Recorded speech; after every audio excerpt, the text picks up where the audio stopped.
Nakakalungkot lang yung nangyayari sa mundong ibabaw sa ngayon. Minsan, di natin alam ang buhay.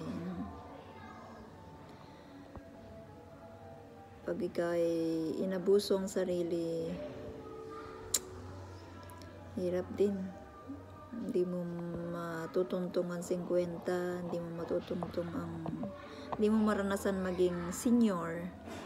Alam mo yun, 60 years old.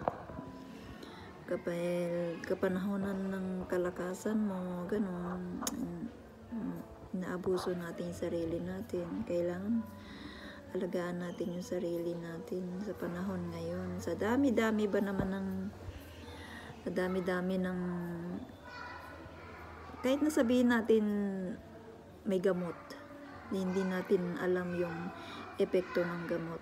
Mahirap bumubuhay ng doktor. Kaya lagi kong sinasabi sa anak ko lalaki, huwag masyadong magiinom. Dahil yung dapat nga sa Pilipinas ang alak sobrang anong tawag doon, lakas ng ng alak, lalo na pag puro na alcohol. Mahirap ang tama na dudurugin niya talaga yung atay mo At saka